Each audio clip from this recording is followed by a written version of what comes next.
So I'm Adam Miles. I'm a principal at a company called the Chertoff Group. I started my career 26 years ago at the U.S. Justice Department in the criminal division. I grew up there in the Department of Homeland Security before joining the Chertoff Group in 2013. This is a funny time of year to be in New York because I grew up here. I was actually born in New York, and we're in late August. As we head into next month, it'll be the 22nd anniversary of September 11th. And you used to be able to look down, the avenues here and see where the Freedom Tower is, the World Trade Center.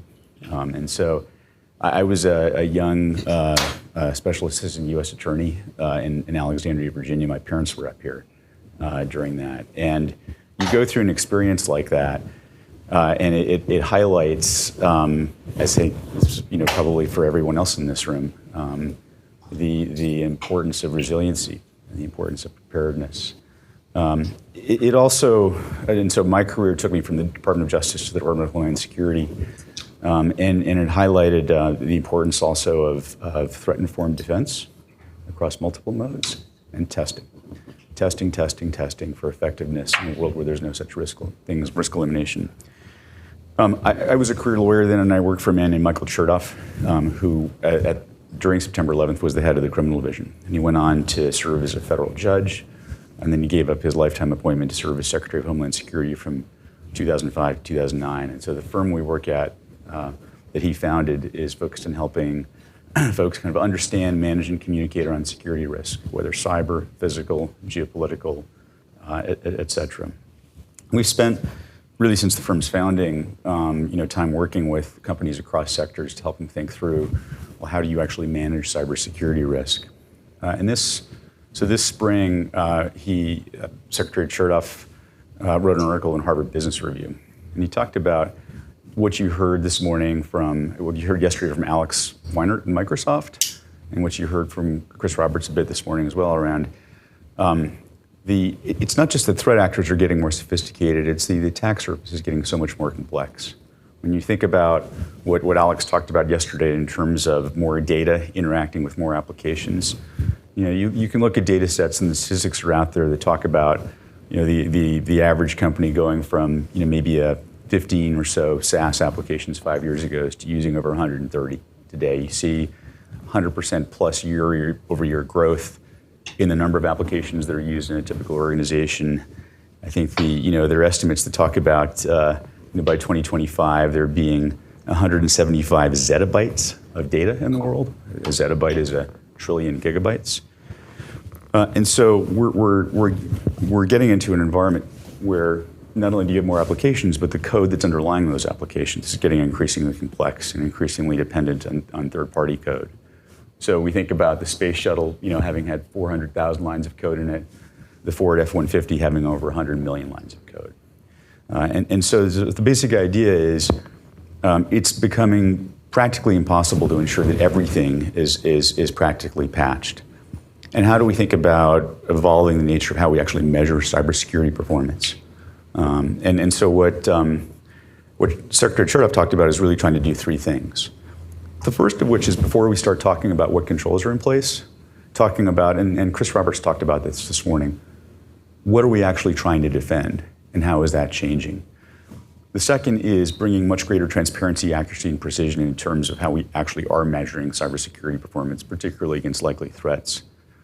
And then how are we measuring performance in terms of preparing for low likelihood but high consequence events? So what does transparency, accuracy, and precision actually mean? Transparency for us means you're not going to come to Adam's Chertoff Group, Cyber Ninja Group, black box. They're going to do an analysis and spit out some results that no one can understand. Right? We're talking about traceability, auditability, repeatability, and reference to authoritative frameworks. The challenge with frameworks is they can operate at a level of abstraction sometimes, and so we're matching that with accuracy, where we're saying, and this is what a lot of the conversation over these last 2 days has been, how do we actually map likely threats, threat techniques, to defenses against those? And how do we validate that they're actually operating as intended? The precision is the where piece. It's the, okay, we've got defenses in place, like where? And in a world of limited resources, are they deployed in a risk-informed manner? So as we think about what resiliency looks like in practice, we talk about a cyber resiliency operating model. What I would say is, coming back to the point around transparency, we think about authoritative frameworks. And Pam Dingle from Microsoft just talked about reference to the NIST cybersecurity framework. Every client we work with almost leverages NIST CSF as a way of kind of framing a program.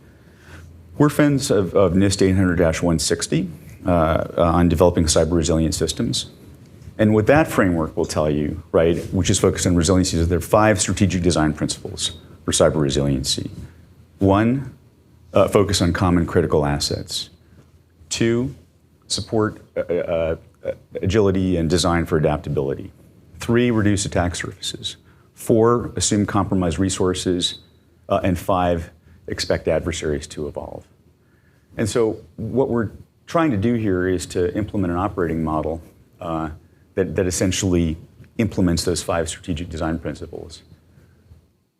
The head fake in all of this is kind of what Chris Roberts from Boom talked about at the beginning of the morning, which is this is a team sport. And this is really as much about people and bringing teams together to drive resiliency as it is any particular piece of technology or even process.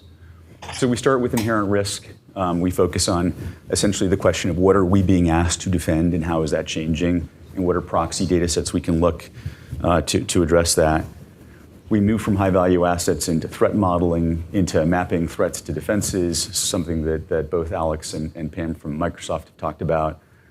How are we managing those? How are we managing the attack surface? What level of assurance are we doing? How are we preparing for tail risk incidents? And then how are we reporting on all of this?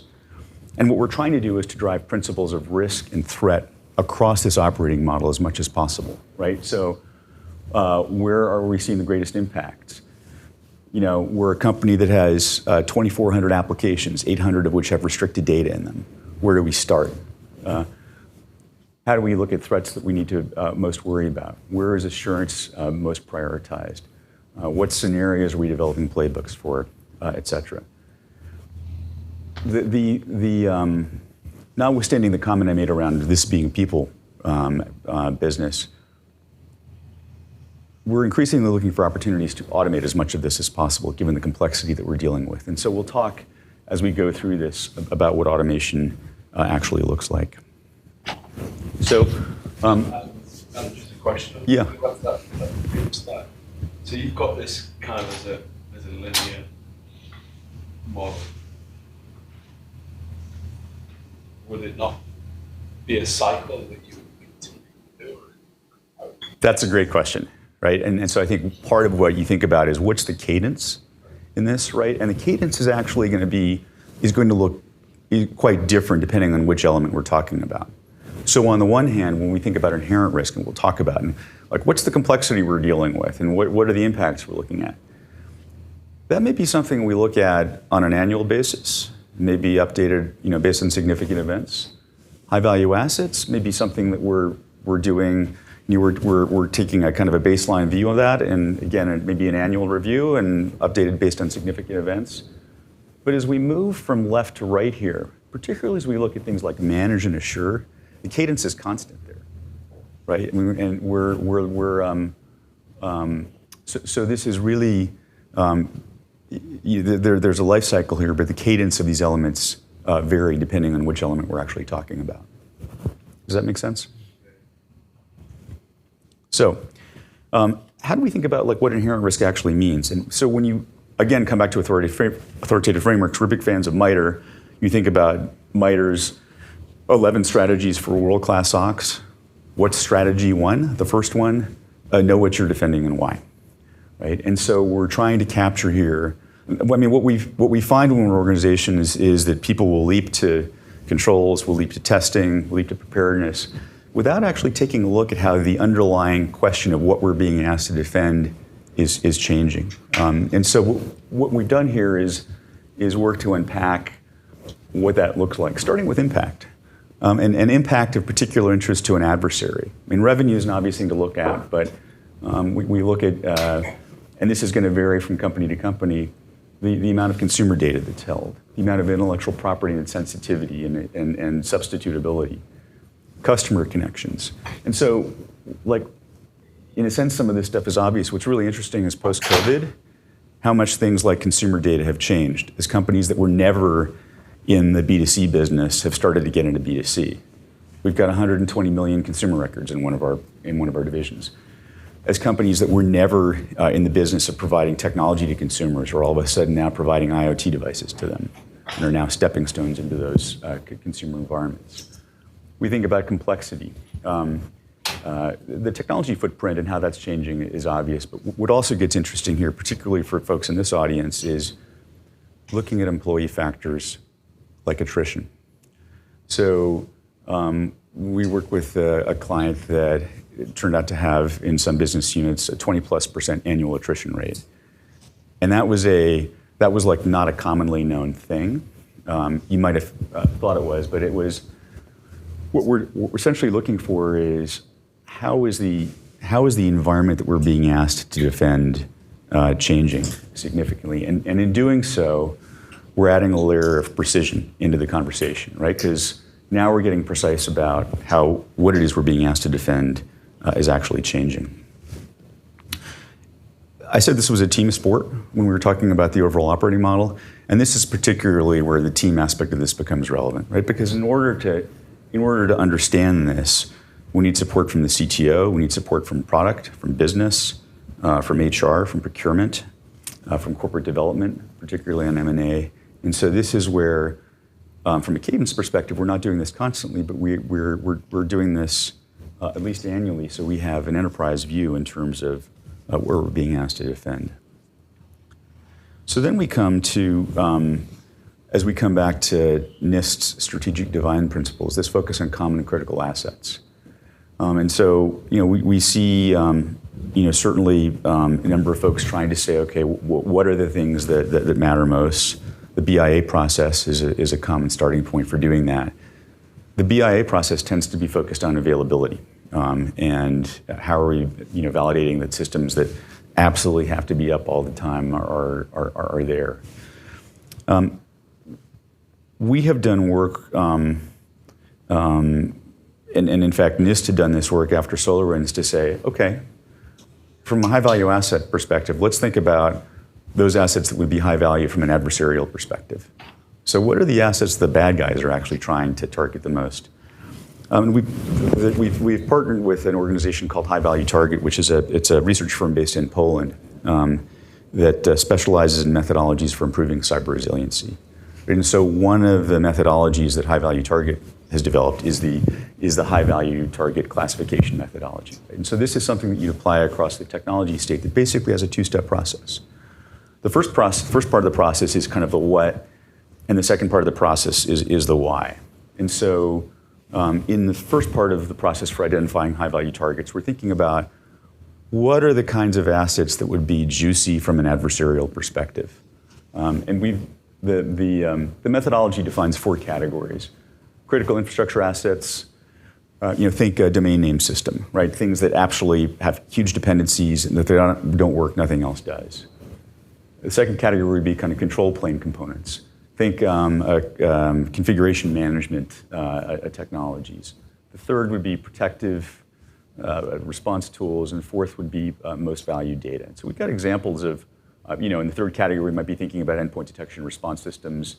In the fourth, core databases. The head fake in this is that we've got certain asset types that actually meet all 4 of these criteria, right? We think about directory services as being something that is a critical infrastructure asset, has controlled plane dimensions, is a protective function, and certainly has highly valuable data. I think about Guido's discussion yesterday about all of the intelligence that an adversary can glean out of read-only access into Active Directory. So the first part of the methodology basically says, okay, what is the list? The second part says, all right, let's think about what the attributes are that are going to make this list, more or less juicy to an adversary. And here we have kind of low, moderate, and high ratings depending on attributes of attractiveness from an adversarial perspective. So does an asset provide stealth? Does it enable internal prospecting? Is it something that stores a large amount of secrets? If the asset were compromised, would we be able to infiltrate communications from defenders? If the asset were compromised, would the adversary be able to impair defenses? So would it be able to delete logs, for instance, or enable tampering, or inhibit restoration? I've compromised backup systems. Is it a place that stores high value and large volumes of high value data, or is it an asset that would enable widespread presence? Think endpoint configuration management. So what I can start to do is to use this methodology to rate the assets that are broadly in scope into, okay, this would be highly attractive to an adversary from the point of providing stealth, storing secrets, enabling widespread presence, et cetera. And this is where you start to see, again, assets like directory services just pop out as, and frankly, endpoint configuration as assets that are not only important assets, but that are extremely attractive to an adversary. And the point here is not to have like an academic exercise where we do this. The point is to say, all right, given that, how are we measuring the way these assets are defended? And how are we validating the fact that those defenses are actually operating as intended? And what are we doing to put playbooks in place to work through, if we're dealing with a compromise, how we'd actually address that? Does this make any sense?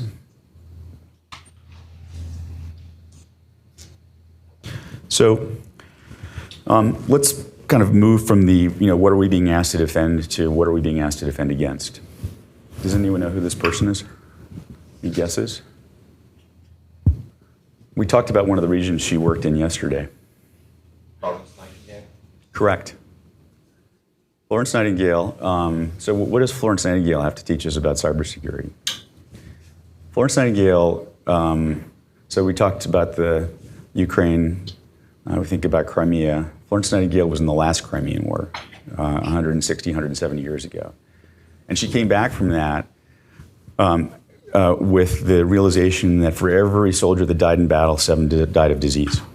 And she said, we need an international classification of diseases, right, that maps disease outbreak to diagnostics to therapies. And out of that came the international classification of diseases that has done that, since over the last 150 years. And there are really interesting parallels, I think, from healthcare to cybersecurity, where we can think about, if we look at COVID, for example, right, countries that had been through SARS and that already understood how to kind of prepare this mindset, how they understood the threat profile of what they were dealing with quickly, how they got diagnostics and mitigations out quickly, how training was in place, how there was a, in terms of, shadow IT, full participation in the program, how we had, and look, some of the jurisdictions that were most successful with this had the advantage of being islands, but you think about contact tracing, you think about quarantining, and there are really strong parallels between healthcare and what we look at in terms of kind of more successful resilience-oriented programs. But why do I mention this in this context? For the last 10 years, we've had the MITRE attack framework.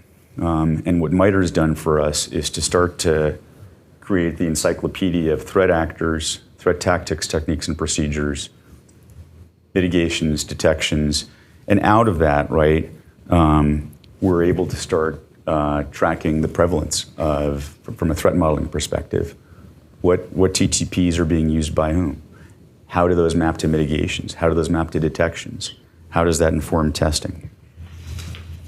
And so where that leads is to from the point of view of expecting, again, NIST strategic design principles. We expect adversaries to evolve. We expect compromised resources. A process of taking a business profile from inherent risk and mapping that to who would be coming after us and how would they do that. There's interesting work in automation that's being done on this now. I mean, so we have MITRE attack. There are tools like Tidal Cyber that will now allow you to automate the process of building a threat model and mapping that to defenses. But what we're trying to do, right, is to add a threat model layer on top of the the business environment that we're working to defend. MITRE also gives us the ability, again, to map threat tactics, techniques, and procedures to mitigations and to detection data sources. And so we're using the MITRE knowledge base to be able to do that as well.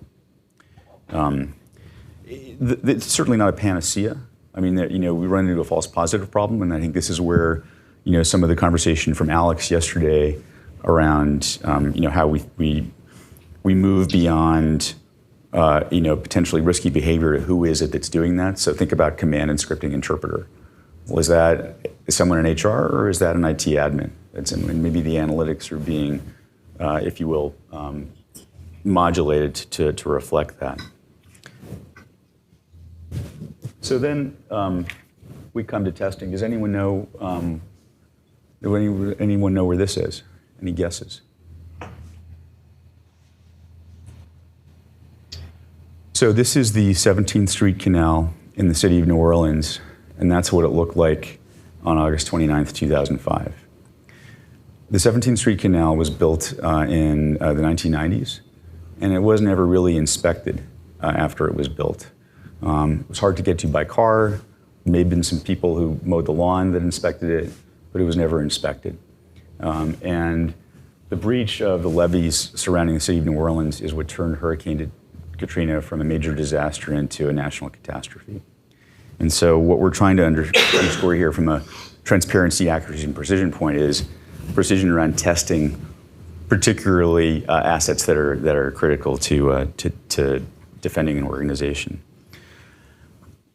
This is where a combination of a focus on high-value threats and TTP-based analysis allows us to start to get super precise in the kind of testing we can do, right? Because now we can say, all right, we're having an internal and external pen test. All right, well, what are we testing? What are we testing against?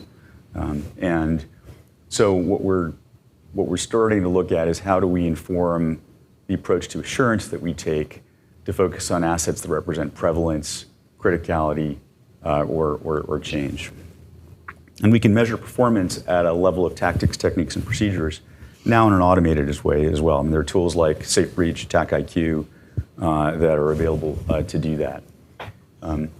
The Florence Nightingale analogy around having an international system to classify sightings becomes really important as well, because now we can focus testing on techniques that are seen prevalently across the threat environment and prioritize how we're measuring ourselves in terms of testing that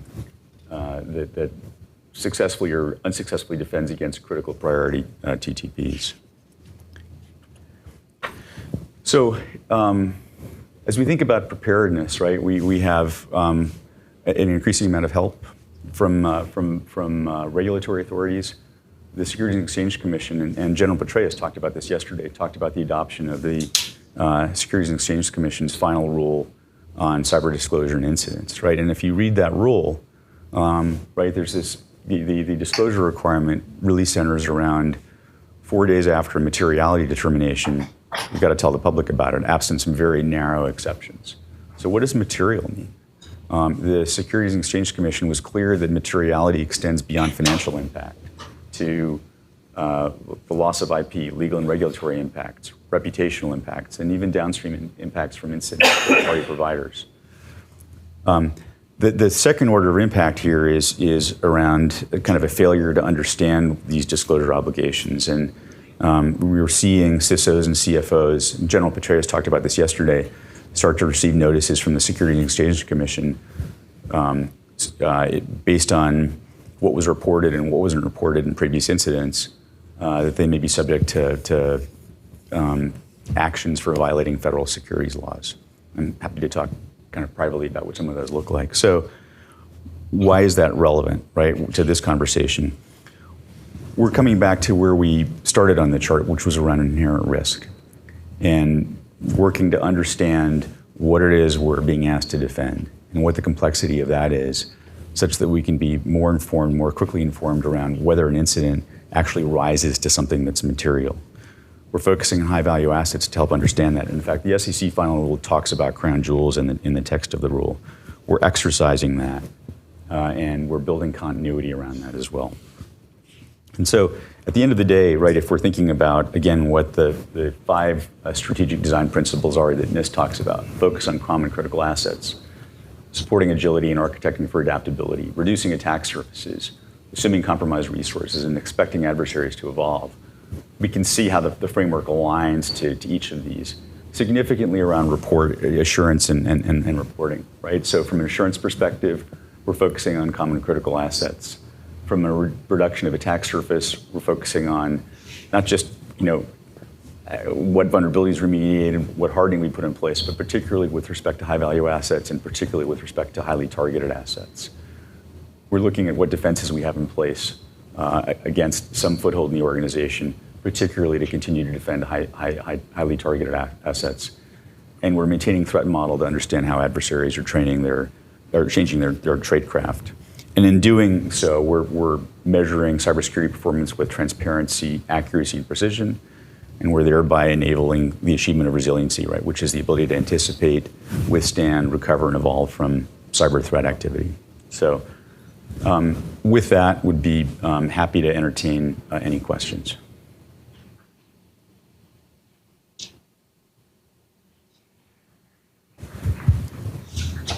I like the approach, certainly. Just the way of thinking. Are you starting to see tools now come into this space, the breach and attack simulation space, kind of continued control, validation space? Yeah. But it seems to me that that's just one element of the control piece here. But this could almost be those tools to make sure that you're focusing on the right thing. So do you come in and do something like this, but then would leverage a tool as a kind of lead behind? Yeah, there are a couple of tools that I think become really important here. We've talked about the attack surface, and so you think about tools that already have a lot of attack surface data in them, like ServiceNow. I don't mean to make this a plug for ServiceNow, but I think leveraging the underlying data sets there become relevant, combined with some very specialized tools, certainly around breach and adversarial simulation, but also from a threat modeling perspective, there's a new generation of threat modeling tools that are bringing a level of automation, not just to threat modeling, but to how we map coverage. So, Tidal Cyber is an example of a company that will not only build a threat model, but will update it and has APIs into, the EDR and other vendors to help you understand coverage against the threat model. So we're seeing automation in that context.